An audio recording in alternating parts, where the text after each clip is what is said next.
Back to item 25, which is the Urban Development Authorities. There was a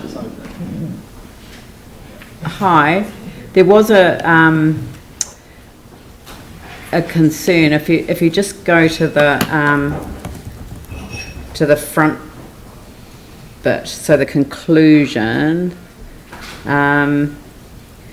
Finally, the council is reluctant to support the autonomy of UDAs to undertake certain work such as reclassify, exchange or revoke reserves without appropriate, and we would like the words delegations and safeguards, without appropriate delegations and safeguards, because we felt that we should be explicit about the nature of a safeguard. This is on page 252. Oh, sorry. It's probably not on. You probably haven't got the entire agenda on. You see it just above the conclusion, the line just above. Yeah. So without appropriate delegations and safeguards. And the point was just to make it clear that we could delegate that authority as a council. Yep. Okay, moved by... Yep, Andrew. I'd actually like to go one step further than that if we can, and rather than saying is reluctant to, say council would not support without appropriate delegations and safeguards. Okay. Just strengthens it a little bit. I did have a couple of other questions or comments as well, which were, paragraph 1, the introduction. The council generally supports any submission made by the UDS and DCL. It becomes very difficult to do that having not seen those submissions. I wonder whether we actually need to say that, or whether we could just take that out and say that we note the UDS partnership and DCL may provide their own separate submissions on the discussion document. This submission is not intended to replace or detract from either of those. I'm uncomfortable saying we support something that we haven't seen. Yep. Oh. And then there were, so paragraph 2, general submission points, there could be potential merit in exploring the lessons learnt from the specific post-earthquake Christchurch legislation. There could be potential. It's a little bit weak. We may want to say we believe there is merit in. Just makes it a little bit less subjunctive. Not the CER Act, though. I wouldn't use that as an example of anything good. Oh, yep. Sorry. Just saying. And I think I had one more point. So the GCR, Greater Christchurch Regeneration Act, yeah. So there could be merit in exploring, or there would be merit in exploring the lessons learned from the specific post-recovery legislation, such as the Greater Christchurch Regeneration Act. Sorry, I missed the SUR Act in there. I mean, the purpose of putting in the SUR Act is that there wasn't learnings from that, so that's the reason for including reference to it. So that's there are also doing. What were the lessons learned from the SUR Act? How long have you got? Have you got all day? The government would recognise too. We need a conference for that, surely. I choose not to. I think we'd need a symposium for that. We can certainly remove that if that's right.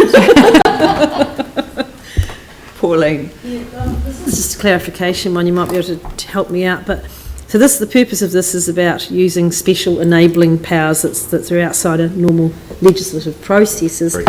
And just quoting from the Mayor's report today that's noted by the UDSIC, that when proposing to use the Regeneration Act, it's necessary to satisfy the provisions of the Act to justify using the legislation. So are we strong enough in being assured that there will be method and criteria to justify using this, so it doesn't become like a thin end of the wedge type scenario? I think there's probably a couple of points to note.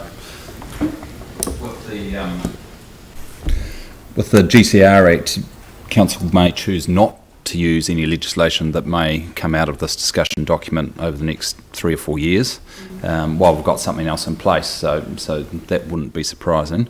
But we think if they were to pick up on all the matters that we've raised in our submission, which are reasonably detailed, then we'd be pretty comfortable with what has been proposed. Yep. Yeah, oh, thank you. I guess I just wondered how pertinent this really was for us. Is this really about Auckland? I mean, given that it's about infrastructure provision and land supply, of which we have plenty in the latter. So I guess we're taking a principled stance today. Would that be more our position? I think there are other places outside of Auckland that could be applied nationally. Queenstown is one that comes to mind. It's not just for areas where they've got land supply issues, but that's one of the examples that the discussion document refers to. But again, with us, we are in a reasonably unique situation in comparison with the rest of the country, given we've got legislation in place. So this is just an opportunity that would avail itself to us, and we may choose not to use it, particularly for the next 3 or 4 years, while we have other legislation in place and other organisations which are already playing in that space. But there's a good chance if the legislation does go ahead, it will certainly take some time within which to enact. And by the time it is, it might be something that this council chooses to use. So it's certainly for fragmented land which is problematic to develop. It is something which could come in pretty handy in the future. All right. Phil? Just look, thanks for all the work on it, Ivan. And it just seems to me that you have attempted to strike a balance in terms of the usefulness of this, and call it, I think your recommendation to us, it be urban development partnership, and things like that make sense. But I'm just earlier on, in terms of some of the proposals, it just seems to me they pretty clearly would potentially take away a lot of democracy from any territorial authority. And that's what you've also commented on, I think, quite strongly. Yeah, potentially, the actual detail will be in the draft legislation, but we want a signal at this stage that that has to be a community, the community has to be involved at the start, and it needs to be a partnership with the community as well as with the government. And we think there are improvements that could be made.